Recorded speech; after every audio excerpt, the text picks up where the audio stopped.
So you've been eyeing up the camera upgrade for weeks and you're wondering if this is the thing that's going to take your landscape photos to that next level. But deep down you're wondering, right, is it really your camera gear that's holding you back from taking professional level photos?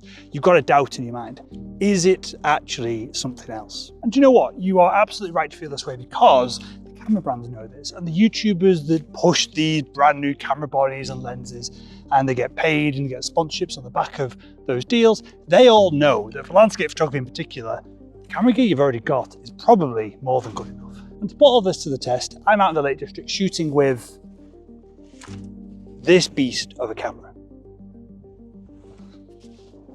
But before I show you what I've managed to capture, we need to head to the studio to take a look at what a high quality photo actually is.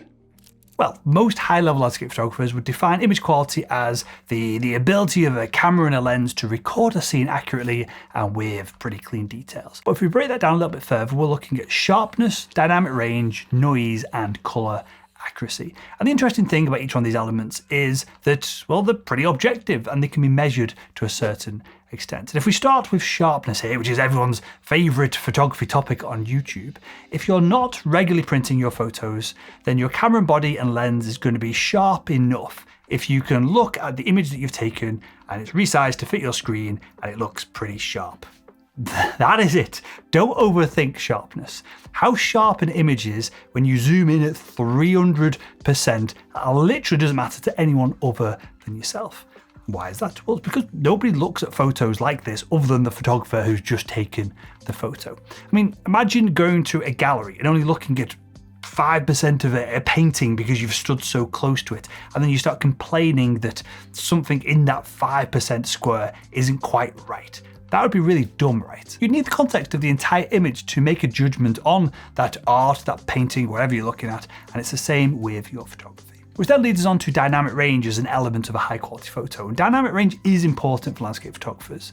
But the truth is that if your camera has more than 10 stops of dynamic range, it can create high quality images. That's basically all we need to know. Because sure, you might need to expose your bracket in extreme dynamic range situations so they can capture the entirety of the dynamic range in the scene in front of you, but remember, we're all exporting our images as JPEGs, and JPEG files only have a dynamic range of around 8 stops or so. So most modern cameras are overkill in this regard, especially when we consider that we can exposure bracket our images. And then we have noise, and noise is the trickiest metric in this list because, well, noise is caused by a lack of light rather than the ISO performance of your camera. So as long as you're shooting with enough light in your scene, then noise shouldn't be an issue. But with that said, if you're following the capture framework that I teach in my landscape mastery program of setting the shutter speed to freeze the action, then setting the aperture to control the depth of field, and finally setting your ISO to brighten your image, and at that point you're still getting noisy images, then potentially a camera with better ISO performance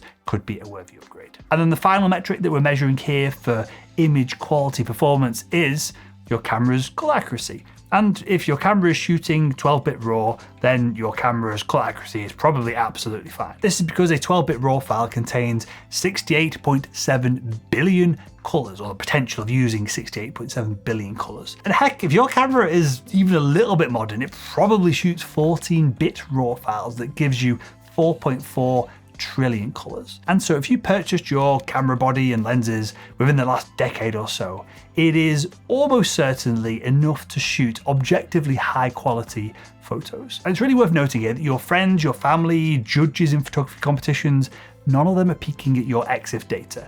They do not care what camera or lenses that you're using. All that they are interested in is the end result. And so if your goal is to take professional level photos that make your friends, your family, and social media say, bloody hell, that's a half decent shot there, then you can stop wasting money on gear and stop wasting time watching gear review videos on YouTube, and perhaps spend some of that cash and that time leveling up your photography skills instead, right? Well, maybe you're a little bit skeptical of my analysis here. You've almost certainly been sucked into the marketing machine of the modern camera brands, and also the landscape photography YouTubers who will promote any old crap on their channels just to bring in enough cash so that they can survive. And fair enough, it's one thing for me to say all of this. How about we do a bit of an experiment and we see if it's true or not? So let's take a look at some of the results that I got from my recent trip in the Lake District last weekend with my 20 quid magical unicorn camera that I got off eBay.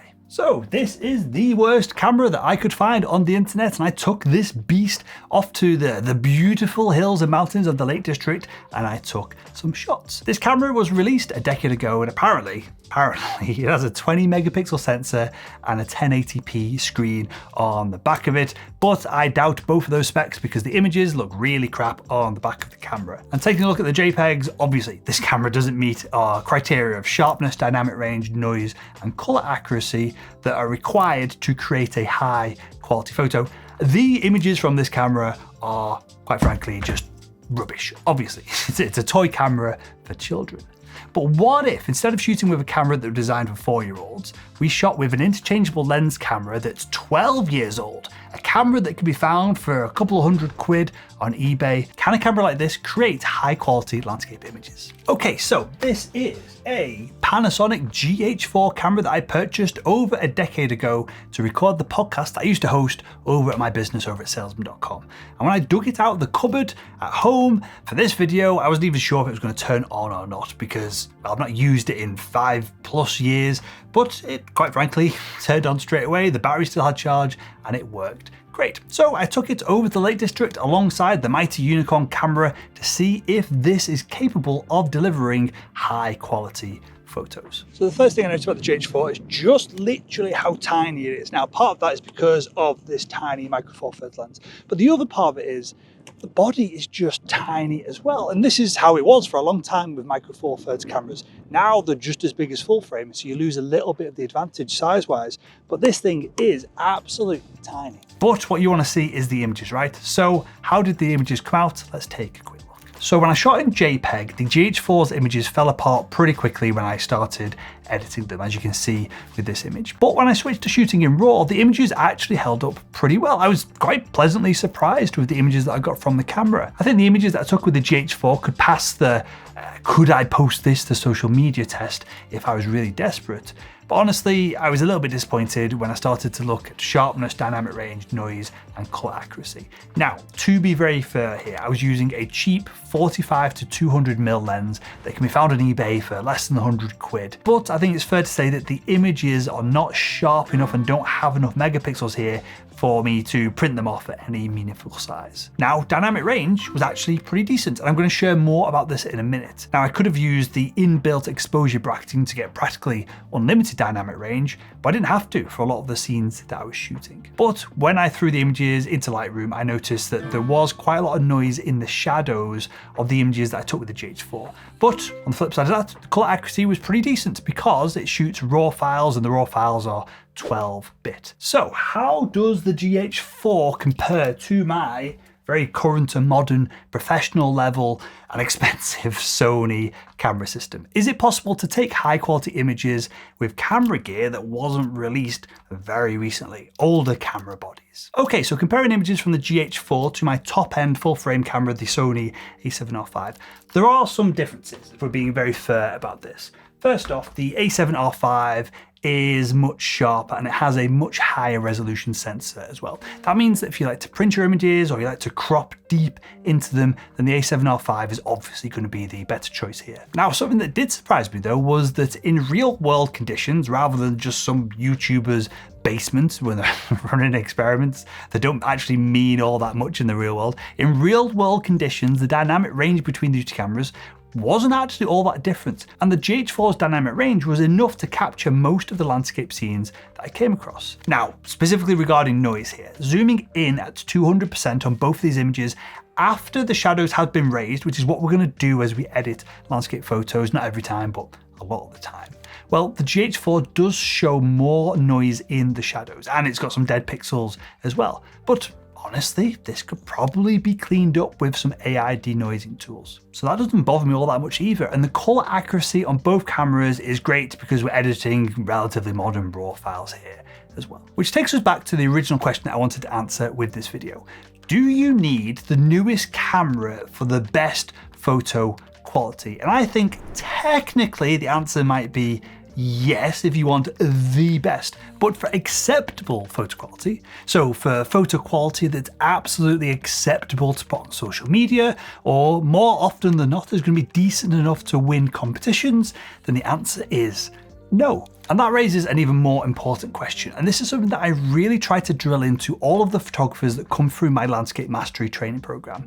And as soon as they get this perspective shift, their landscape photography always takes a massive, massive leap forward. And it can often be the difference between capturing amateurish looking snapshots and the professional level images that they're going to be proud of capturing. And that perspective shift is that nobody cares about whether your image is actually of a technical high quality. They really don't. As long as your photos are reasonably sharp and the exposure is kind of about right, your composition, your location, the weather conditions, and your editing make a much bigger difference to how professional your photos look. And I often have photographers who have spent crazy amounts of cash on camera gear join my landscape mastery program, and they start sharing their photos in the community, and reality starts to smack them around the head pretty hard when they see that there are people in there producing much better results with gear that is half broken, that's a decade old, that's fallen to bits. And this is the shift that you need to make as well if you want to start creating images that you're so proud of that you want to hang them on your walls at home. Your camera gear, almost certainly, right? Almost certainly your camera gear is not the bottleneck to you creating amazing photos. The bottleneck is your skill set. And now that you know that professional level landscape photos come from skill rather than your camera gear, click this video to learn the fastest way to break through the photography skill plateau that holds most hobbyist photographers back.